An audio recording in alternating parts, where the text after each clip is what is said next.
9월 20일 새벽 기도회를 시작하겠습니다. 오늘 말씀은 사무엘하 2장 12절로 32절입니다. 넬의 아들 아브넬과 사울의 아들 이스보셋의 신복들은 마하나임에서 나와 기브온에 이르고 수르야의 아들 요압과 다윗의 신복들도 나와 기브온 못가에서 그들을 만나 함께 앉으니 이는 못 이쪽이요 그는 못 저쪽이라.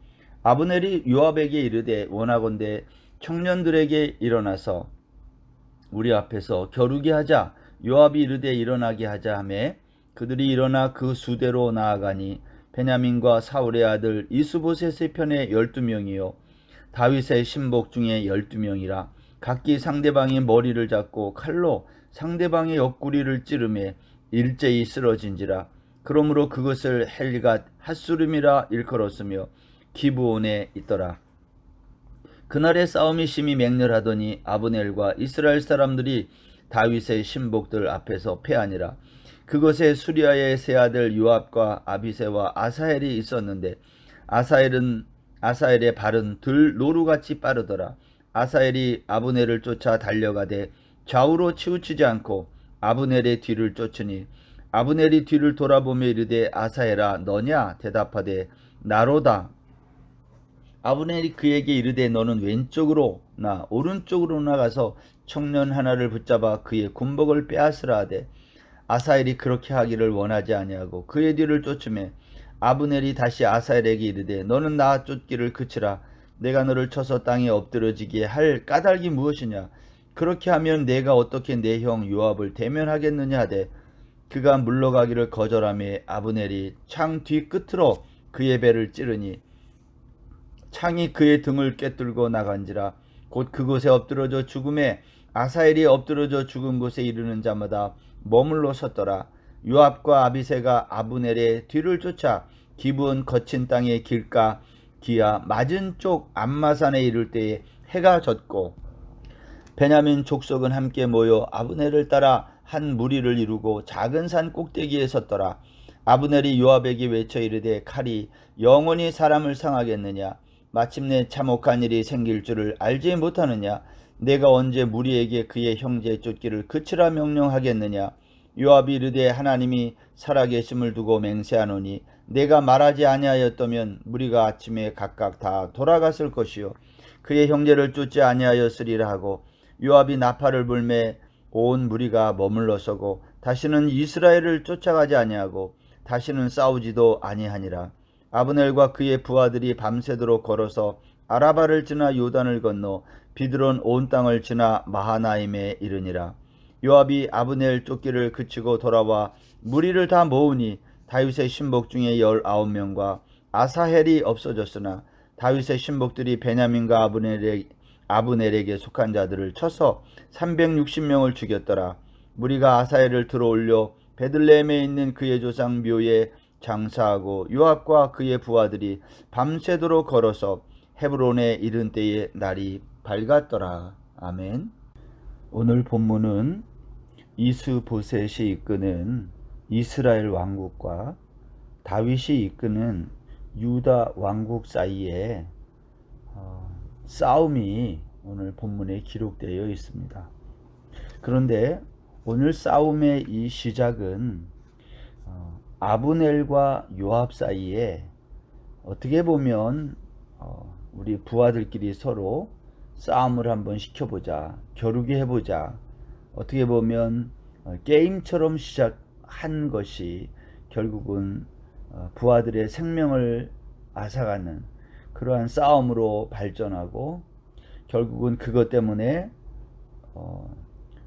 수르야의 세 아들인 요압과 아비새 아사헬이 또 이 이스보셋의 아비새와 이제 전쟁을 하게 되는, 그래서 아사헬이 죽음을 당하는 이러한 비참한 일로 발전하고 이것 때문에 싸움이 멈추지 않을 때 요압과 아브넬 사이에 휴전이 성사되고 그리고 그 싸움의 결과가 어떠한 것인지를 간략하게 묘사하고 있습니다.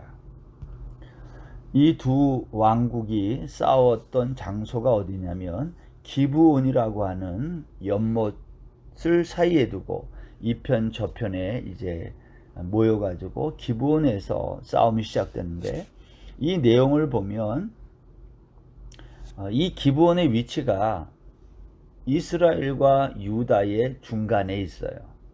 여기에 만나가지고 다윗의 신복들과 이스보셋의 신복들 사이에 이제 게임 같은 그러한 싸움이 벌어진 거죠. 그런데 여기 오늘 본문에 보면 놀랍게도 각 남과 북에서 12명씩 나왔는데, 이 12명 12명 24명이 일제히 죽음을 당하게 됩니다. 여기 16절에 보면 그랬어요. 각기 상대방의 머리를 잡고 칼로 상대방의 옆구리를 찌르매 일제히 쓰러진지라. 그러므로 그곳을 헬갓 핫수름이라 일컬었으며 기브온에 있더라. 그날의 싸움이 심히 맹렬하더니 아브넬과 이스라엘 사람들이 다윗의 신복들 앞에서 패하니라. 이게 어떻게 게임과 같이 무슨 놀이처럼 그러한 것이 되겠어요. 두 나라 사이에 어떠한 관계인지를 오늘 성경이 보여주는 거죠. 이 싸움이 점점 맹렬해졌다. 어떻게 보면 가볍게 시작한, 무책임하게 시작한 두 지도자 사이의 싸움이 수많은 부하들의 생명을 앗아가게 된 거죠. 이렇게 각각 12명 24명의 청년들이 이제 죽임을 당하게 되자 이게 분위기가 달라진 거예요. 오늘 본문 18절 이하에 보면 그곳에 수루야의 세 아들 요압과 아비새와 아사엘이 있었다. 그러면서 특별한 한 에피소드가 등장합니다. 근데 이 수루야의 세 아들 가운데 아사엘이 하면 막내처럼 보이는데요. 이 아사엘은 발이 들노루같이 빨랐다. 그래서 아사엘이 아브넬을 쫓아 달려가는데 좌우로 치우치지 않고 쫓아갔다. 아마도 12명과 12명 이 신복들의 싸움이 이렇게 사람이 죽는 이러한 일로 일어나게 되자 이 싸움이 그치지 않고 이제 발전하고 있는 것을 이제 보게 되는 겁니다. 그래서 아사엘이 아브넬을 이제 쫓아가는 거죠. 좌우로 치우치지 않고 아브넬을 쫓아가는데 아브넬이 얘기하는 거예요. 아사엘에게 너 나를 쫓아오지 말고 왼쪽이나 오른쪽에 가서 다른 청년 하나를 붙잡아 그 사람을 공격하라는 거예요. 근데 아사엘이 그걸 원하지 않고 내가 너만을 원한다는 거죠. 그래서 아사엘이 발이 빠르니까 너무 빨리 직진으로 쫓아가 가지고 아브넬이 바로 뒤까지 간 거죠. 근데 이때 아브넬이 어떻게 했냐면 창 뒤끝으로 달려오는 아사엘을 찔러서 배를 찔렀다 그랬어요. 근데 그 창이 등을 꿰뚫고 나왔다. 얼마나 아사엘이 빨리 달렸는지를 보여주는 거죠. 결국 아사엘이 거기서 죽은 거예요. 이것을 보고 그의 형제인 요압과 아비새가 아브넬을 계속 쫓아가는 거예요. 24절에 보십시오. 요압과 아비새가 아브넬의 뒤를 쫓아 기브온 거친 땅의 길가 기아 맞은 쪽 암마산에 이를 때 해가 질 때까지 쫓아간 거죠. 이거 완전히 죽기 살기로 전쟁하는 거 아닙니까? 이때에 아브넬이 요압에게 이렇게 말을 합니다. 26절 칼이 영원히 사람을 상하겠느냐? 마침내 참혹한 일이 생길 줄을 알지 못하느냐? 이렇게 하지 말자는 거죠. 내가 언제 무리에게 그의 형제 쫓기를 그치라 명령하겠느냐? 요압에게 말하는 거죠. 이제 그만 전쟁을 하자고 네가 너의 부하들에게 말해야 되지 않느냐는 거예요. 요압이 이 말을 듣고 27절에 보면 요압이 이르되 하나님이 살아계심을 두고 맹세하노니 내가 말하지 아니하였다면 무리가 아침에 각각 다 돌아갔을 것이요 그의 형제를 쫓지 아니하였으리라. 무슨 말이냐면 만약 네가 나에게 그런 말을 안 했다면 내가 날이 셀 때까지 너희들을 다 쫓아가서 너희들을 다 죽였을 거다. 오늘 그 이야기를 하는 거예요. 얼마나 끔찍한 말입니까? 요압이 이렇게 말을 하고 나서 네가 나에게 그런 말을 해주니 고맙다, 뭐 그런 거죠. 그리고 요압이 28절에 보면 나팔을 불고 온 무리가 이제 전쟁을 멈추고 이스라엘을 쫓아가지도 않고 다시 싸우지도 아니했다. 이후에 이스보셋이 이끄는 이 아브넬은 그의 부하들과 밤새 걸어서 요단을 건너서 마하나임 땅, 그들의 땅에 돌아갔다는 거예요. 그리고 오늘 마지막 30절부터 이제 이하에 보면 이 싸움의 결과를 말하고 있는데, 다윗 편에서는요, 요압과 아비새와 아사엘이 이끄는 이 다윗 신복들은 19명이 죽고 아사엘을 포함해서 20명이 죽은 거예요. 그에 비해서 아브넬이 이끄는 이 이스보셋 왕국이죠, 마하나임 왕국은 360명이 죽었다. 오늘 성경이 그렇게 말을 하면서 오늘 이 어떻게 생각해 보면 무모한 전쟁, 무모한 놀이, 무책임한 놀이, 이 비정한 싸움은 끝이 나고 맙니다. 우리가 오늘 이 본문을 보면서 생각하고 싶은 것이 하나 있습니다. 사실 이 둘 사이는요, 형제지간이거든요. 같은 나라이거든요. 누가 이겨도 사실 이겼다 말할 수 없는 거예요. 그런데 이들은 왜 이렇게 처음에 가볍게 시작했던 싸움을 이렇게 360명과 20명, 전체 380명의 생명을 빼앗는 그러한 결과를 나타내야 했을까 하는 거예요.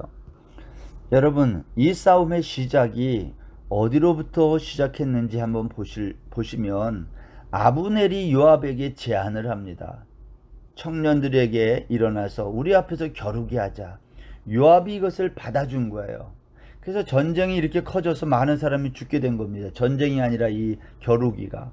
그런데 이제 요압은요, 아브넬이 제안했으니까 아브넬이 말할 때까지 자기도 가만히 있는 거예요. 이렇게 되면 안 된다라는 것을 알았지만 쉽사리 전쟁을 이 겨루기를 끝낼 수가 없는 거예요. 왜냐하면 제안을 아브넬이 했거든요. 그래서 마지막에 어떻게 또 끝나요? 그 결과 아브넬이 결국 요압에게 그 제안을 하는 거예요. 이제 형제의 쫓기를 언제까지 그치라고 너 명령하겠냐? 요압에게 그렇게 말을 하니까 요압이 아브넬의 말을 듣고 비로소 네가 말하지 아니하였다면 우리가 쫓아가서 너희들을 다 죽였을 거다 하면서 요압이 나팔을 불고 이 싸움을 마치게 됐다는 거예요. 여러분, 무슨 드는 생각 없습니까? 우리가 어떤 일을 할 때에 자기가 한 말, 자기 입에서 나간 말에 대해서 책임을 질 줄 알아야 된다라는 거죠. 요압은 아브넬에게 그걸 요구한 거예요. 네가 한 말에 대해서 책임을 져라. 이건 누가 시작했냐? 네가 시작했지. 그러니까 네가 끝내라는 거예요. 여러분, 이 두 사람이 그렇게 서로에게 책임을 전가하고 있을 이때에 수많은 생명이 죽어가고 있었다라는 것, 우리가 이것을 잊어서는 안 되는 거죠. 싸움이라는 것이 이러한 것입니다. 승리를 위해 무모하게 집착하는 것처럼 위험한 일이 없다라는 거죠. 이 싸움에서 굳이 이겨야 되는 이유가 무엇입니까? 어떻게 보면 아브넬과 요압 두 사람 사이에 자존심이 걸린 그러한 겨루기처럼 보이기도 해요. 그런데 이것 때문에 너무나 많은 사람이 목숨을 잃었다. 우리가 이러한 일들을 왜 해야 되는가 하는 겁니다. 여러분, 우리가 인생을 살면서도 이럴 때가 있어요. 무모하게 보이는 어떠한 싸움에 우리가 집착할 때가 있어요. 그만 끝내야 되는데 끝내지 못하고 계속해서 그것을 고집하는 경우가 있어요. 그것이 얼마나 어리석은 것인지를 오늘 이 사무엘하 2장 12절부터 32절에서 우리에게 보여주고 있습니다. 1장에서 사울과 요나단의 죽음을 애도했던 그 이야기에 이어서 2장에 들어와서 이제 헤브론에서 왕이 된 다윗과 또 마하나임에 가서 왕국을 세운 이스보셋 사이에 있어서는 안 되고 잊지 않았어야 되는 이러한 겨루기 때문에 너무나 많은 사람들이 희생당하고 있음을 보면서 오늘날도 우리 주변의 무모한 싸움, 무모한 집착, 우리가 이러한 것을 버려야 되겠다라는 생각을 갖게 됩니다. 혹시 지금 하고 있는 어떠한 일들 중에 끝내야 되는데 끝내지 못하고 계속해서 희생만 늘어나는 일들이 혹시 있습니까? 오늘 이 말씀을 들으면서 우리가 이제 우리의 고집과 집착을 내려놓고 하나님 앞에서 겸손하게 내가 누구인가, 굳이 해서는 안 되는 이러한 싸움을 굳이 할 이유가 뭔가를 생각하며 겸손하게 주님 앞에 멈춰서는 그러한 지혜가 우리에게 필요할 줄로 생각합니다. 그것이 어떠한 일이 됐든지, 내가 계획한 어떤 일, 내가 한번 나의 어떠한 힘을 한번 보여보겠다든지, 내가 얼마나 강한 사람인지를 나타내 보겠다든지, 이러한 등등의 무모한 그러한 행동들을 멈출 수 있는 그러한 지혜가 우리 모두에게 있기를 바랍니다. 기도하겠습니다. 하나님 아버지, 다윗은 헤브론에서 왕이 됐지만 여전히 그 왕국이 온전해질 때까지 7년 6개월이 걸렸습니다. 그 사이에 성경은 일어났던 일들을 우리에게 소개합니다. 특별히 마하나임 왕국을 세운 이스보셋, 그리고 그 권력을 탐했던 아브넬과 같은 사람들 때문에 하나님, 보이지 않는 수많은 희생하는 일들이 일어납니다. 하나님, 우리가 멈춰서야 될 때 멈출 수 있는 용기를 주시고 지혜를 주옵소서. 오늘도 하나님, 나로 인해서 희생당하는 사람들이 있지는 않은지를 돌아보는 거룩한 날 되게 하여 주옵소서.